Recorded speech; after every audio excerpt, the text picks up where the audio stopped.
நம்ம ஒரு இன்ட்ரெஸ்டிங்கான வானவில் தகவலை பத்தி பார்க்க போறோம். என்னது வானவில் தகவலா?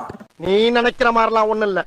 கொஞ்ச நாளா வானவியலை வச்சு நிறைய பிரச்சனைகள் போய்கிட்டு இருந்தாலும் கூட இன்னைக்கு நம்ம இந்த காணொலியில மழை பெய்தா இயற்கையா வரக்கூடிய வானவியலை பத்தி தான் பார்க்க போறோம். எல்லாத்துக்கும் தெரியும் மழை பெய்யும் போது கொஞ்சமா வெயில் அடிச்சுன்னா வானவில் தோன்றுன்னு. நம்ம பாக்குற வானவில் எல்லாம் பார்த்தோம்னா ஒரு செமி சர்க்கிள் வடிவா ஆர்க் வடிவா இருக்கும். உண்மையான வானவில் பார்த்தோம்னா வட்ட வடிவமா இருக்குன்னு சொன்னாங்களா நம்ப முடியுதா? என்னென்ன சொல்றோம் பாருங்க, கம்பி கட்டுற கதையெல்லாம் எடுத்து போடுறாங்க. நம்ம பார்க்கும்போது ஆர்க் வடிவா தெரியுது, ஆனா உண்மையான வடிவம் பார்த்தோம்னா வட்டம் அப்படின்னு பார்த்தோம்னா தரையில இருந்து பாக்குறதுனால ஒரு பாதி வானவில் மட்டும் தான் நமக்கு தெரியும். நீங்க ஏரோப்ளேன் இல்லைன்னா உயரமான இடத்துல போய் பாத்தீங்க அப்படின்னா இன்னொரு வானவில் பார்த்தோம்னா சர்க்கிள் வடிவில் தோன்றும். அதனால இந்த வானவில் சர்க்கிளா இருக்கு அப்படின்னு பார்த்தோம்னா சூரியனோட ஒளி கதிர் ஒவ்வொரு இடத்துல பாஸ் ஆகும்போது இப்ப மழை நீர்ல பாஸ் ஆகும்போது என்ன ஆகுது அப்படின்னா ஒளி டிஸ்ட்ராக்ட் ஆகுது. டிஸ்ட்ராக்ட் ஆகும்போது உருவாறதா விப்ஜிஆர்னு சொல்லக்கூடிய 7 நிற வண்ணம். திடீர்னு கலர் கலர் கோடு வரையும் பயப்படாதீங்க, நான் தான் வானவிலோட கலர்களை போட்டிருக்கேன். சூரிய வெளிச்சம் தண்ணியில பாஸ் ஆகும்போது அங்க இருந்து டிஃப்ராக்ஷன் ஆகி நம்ம தண்ணி நிறைஞ்ச ஒரு பாட்டிலுக்குள்ள பென்சிலை வச்சோம் அப்படின்னா வளைவா தெரியுதோ அதே மாதிரியான ஒரு எஃபெக்டா வானவிலையும் வளைவா கட்டுது.